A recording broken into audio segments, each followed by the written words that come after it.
அனைவருக்கும் வணக்கம். இன்னைக்கு நாம பார்க்க போறது அண்ணாமலையினுடைய புதிய அரசியல் பிரவேசம். புதிதாக ஒரு இயக்கத்தை துவக்கியிருக்கிறார். நீண்ட நெடுங்காலமாக பாரதிய ஜனதாவில் பயணித்து அந்த இயக்கத்தை பட்டி தொட்டி எங்கும் கொண்டு போய் சேர்த்த பெருமையை உடையவர் அண்ணாமலை. அதெல்லாம் மறுக்க முடியாது. ஆனால் மற்றவர்கள் சொல்வது போல அந்த வாக்கு வங்கியை உயர்த்திருக்கிறார் என்பதை நம்மால் ஏற்றுக்கொள்ள இயலாது. அது பல கட்சிகள் அதிமுகவிலிருந்து பிரிந்து நின்ற ஓ பன்னீர்செல்வம் தொடங்கி டிடிவி தினகரன் தொடங்கி பாட்டாளி மக்கள் கட்சியின் அன்புமணி வாக்குகளில் இருந்து பல வாக்குகள் அதில் இருக்கிறது. பல சமூக தலைவர்கள், ஜான் பாண்டியன் போன்ற சமூக தலைவர்கள், முதலியார் சமூகத்தை சேர்ந்த புதிய நீதி கட்சி, இப்படி பல வாக்குகள் சேர்ந்துதான் அந்த வாக்கை உயர்த்தியிருக்கின்றன. எனவே அது ஒரு பெரிய சதவீத உயர்வு என்று நாம் கணக்கில் கொள்ள முடியாது. ஆனால் பட்டி தொட்டி எங்கும் கிளை பாரதிய ஜனதாவுக்கு உருவானது. பெரிய அளவில் மக்களிடையே பேசக்கூடிய கட்சியாக பாரதிய ஜனதாவை எடுத்து சென்றவர் அண்ணாமலை. ஒரு பெரிய ஆர்கனைசிங் கெப்பாசிட்டி அவருக்கு உண்டு. அவர் ஒரு பிற்படுத்தப்பட்ட சமுதாயத்தில் வந்தவர். எனவே கொங்கு வெள்ளாள இளைஞர்கள் சமுதாய ஆதரவும் அவருக்கு இருக்கு. இந்த நிலையில தான் அவர் இந்த கட்சியை, இந்த இயக்கத்தை துவக்கிறார். அவர் 18 மாசம் காலமா தனக்கும் பாரதிய ஜனதாவுக்கும் கருத்து மோதல் இருக்கு. மாநில அபிலாஷைகளை, மாநில மக்களினுடைய விருப்பங்களை தேசிய கட்சிகள் புரிந்து கொள்ளவில்லை.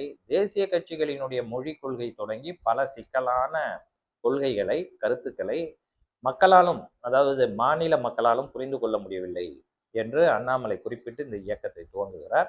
தான் சுதந்திரமாக செயல்பட வேண்டியிருப்பதால் இப்படி ஒரு இயக்கம் தனக்கு தேவைப்படுகிறது என்றும் அவர் சொல்லுகிறார். தான் மாநில உரிமைகளை எந்த நிலையிலும் விட்டுக் கொடுக்கவில்லை என்கிறார் அண்ணாமலை. இதையெல்லாம் அவர் குறிப்பிட்டு சொல்வதற்கு காரணங்கள் இருக்கிறது. நாம் ஏற்கனவே குறிப்பிட்டது போல 2-3 காணொளிகளில் நாம் கலந்து ஆலோசித்திருக்கிறோம். அதாவது இந்த தேர்தலில் விஜயின் வெற்றி, ஒரு நடிகராக இருந்து 27 மாசத்தில் கட்சி ஆரம்பித்தவுடன் ஆட்சியை பிடிக்கிற அளவுக்கு தமிழக வெற்றி கழகம் வளர்ந்திருக்கிறது என்று சொன்னால் அதற்கு பெருவாரியான ஆதரவு தலித் வாக்குகள், குறிப்பாக இளம் பெண்கள், இளைஞர்கள், ரசிகர்கள், இவர்களினுடைய வாக்கு. இதற்கு அடுத்து இஸ்லாமியர்களினுடைய வாக்கு, கிறிஸ்துவர்களினுடைய வாக்கு. இதுதான் அவருக்கு பெருவாரியாக கிடைத்திருக்கிற வாக்கு.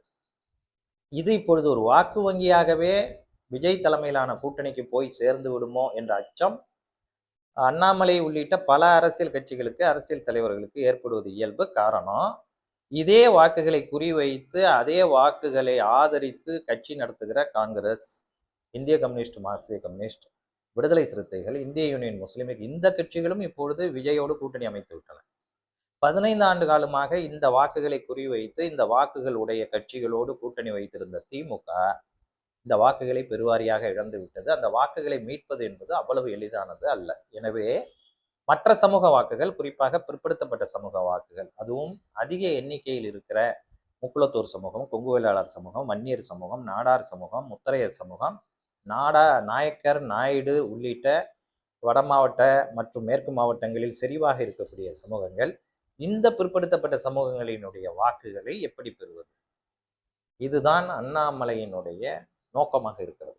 ஏனென்று சொன்னால் வலதுசாரி சித்தாந்தத்தின் பின்னால் இயங்கி அது குறித்த கருத்துக்களை மிக கடுமையாக எடுத்து வைத்த அண்ணாமலைக்கு தலித் வாக்குகளை பெறுவதோ, இஸ்லாமிய வாக்குகளை பெறுவதோ, கிறிஸ்துவ வாக்குகளை பெறுவதோ இனிமேல் இயலாத காரியம். எனவே அவர் என்ன நினைக்கிறார் என்றால், எந்த சமூகங்களை எதிர்த்து பாரதிய ஜனதாவில் இருக்கும் போதே அரசியல் செய்தாரோ அதே எதிர்ப்பு இப்பவும் அவர் மீது நீடிக்கும். அதை அவர் மாற்றுவதற்கு பல காலம் ஆகும். அவர் பாரதிய ஜனதாவில் இருந்ததால் தான் அப்படி ஒரு நிலை எடுத்தார் என்பதா, அல்லது அவரே அந்த மனநிலை உடையவரா என்ற சந்தேகம் அந்த மக்களுக்கு இருந்துகிட்டே தான் இருக்கும். அதனால அதை விட்டு மற்ற சமூக வாக்குகளை பெறுவதை குறிவைத்துதான் அவர் இப்போது காய்களை நகர்த்துகிறார். அவர் நகர்த்தியது போலவே அவர் இந்த இயக்கம் தொடங்கியவுடன் பெருவாரியான உறுப்பினர்கள் சேர்ந்திருக்கிறார்கள். 18 லட்சத்தை அது தொட்டு இருக்கிறது. அதில் உண்மையிலேயே எவ்வளவு நடைமுறையில் இருக்கும் என்பதெல்லாம் பார்க்க வேண்டும். ஏன்னா இது இணையதளம் மூலமாக பெறப்பட்டிருக்கு. இருந்தாலும் ஒரு நிச்சயமாக 15 லட்சம் பேர் உறுப்பினர்களாக இருந்திருப்பார்கள், இருக்கிறார்கள். இப்படிப்பட்ட சூழ்நிலையில் நம்முடைய கணக்கெடுப்பு மற்றும் பத்திரிகையாளர்கள் மூலம் நாம் தெரிந்து கொண்டது என்னவென்றால், கொங்கு பகுதியில் அதிமுக முழுமையாக பலம் இழந்திருக்கிறது. எடப்பாடி மீதான நம்பிக்கையை அந்த கட்சி இழந்து விட்டது.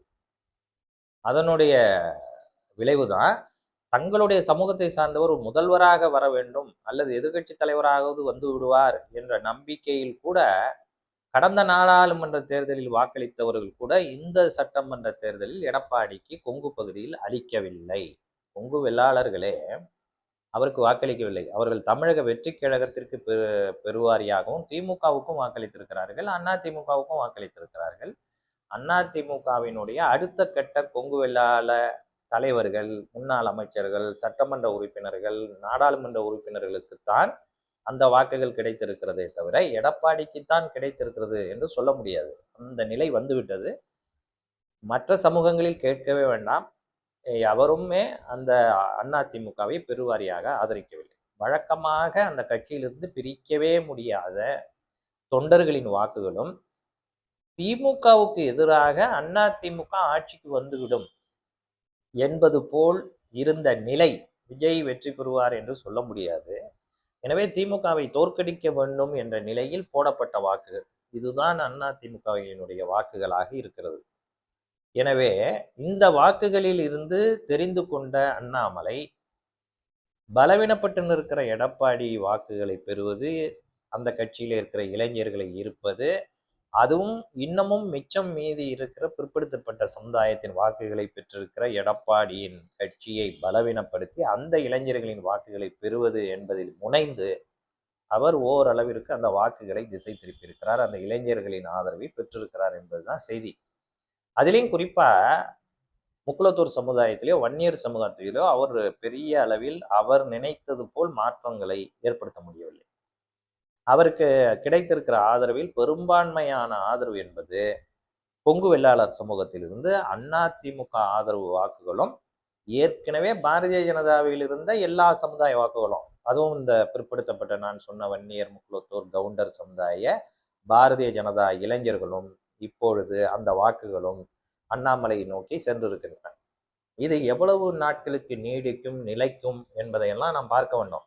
ஏனென்றால் மீண்டும் அதிமுக திமுக இரண்டும் எழுந்து நிற்குமானால், இந்த மக்களின் ஆதரவுகளை பெறுமானால், இந்த ஆதரவு என்பது அண்ணாமலைக்கு தொடர்ந்து இருக்குமா, சரியுமா என்பதையும் நாம் பார்க்க வேண்டும். எனவே இந்த நிலையில் நாம் இந்த ஆய்வை நிறுத்தி நாம் தமிழ்நாட்டின் பல பகுதிகளில் கிடைக்கப்பெற்ற டேட்டாக்களின் அடிப்படையில் பூத் தொகுதி வாரியாக எந்தெந்த சமூக வாக்குகள் எந்தெந்த கட்சிகளுக்கு சென்றிருக்கின்றன என்ற ஆய்வை நாம் மேற்கொண்டிருக்கிறோம். அது 3 காணொளிகளாக நாம் வெளியிட இருக்கிறோம். அப்பொழுது நாம் அதை முழுமையாக பார்ப்போம். இன்றைய நிலையில் அண்ணாமலைக்கு இப்பொழுது கிடைத்திருக்கிற கொங்கு வெள்ளாள சமுதாய இளைஞர்களின் ஆதரவு, பாரதிய ஜனதாவில் இருந்த மற்ற பிற்படுத்தப்பட்ட சமுதாய இளைஞர்களினுடைய ஆதரவு, இது தொடர்ந்து நீடிக்குமா என்பதை காலம்தான் பதில் சொல்ல வேண்டும். நாமும் காத்திருப்போம். மேலதிக தகவல்கள் கிடைத்தவுடன் உங்களை சந்திக்கிறேன். நமது யூடியூப் சேனலை நீங்கள் சப்ஸ்கிரைப் செய்து கொள்ளுங்கள். அதற்கு அந்த பெல் பட்டனை அழுத்தி சப்ஸ்கிரைப் செய்து கொள்ளுங்கள். மேலும் ஏற்கனவே சப்ஸ்கிரைப் செய்தவர்கள் திரும்பவும் சப்ஸ்கிரைப் செய்தால் அது அன்சப்ஸ்கிரைப் ஆகிடும். எனவே அதை கவனமாக பாருங்கள், ஷேர் செய்யுங்கள், கமெண்ட்டுகளை பதிவிடுங்கள். நன்றி, வணக்கம்.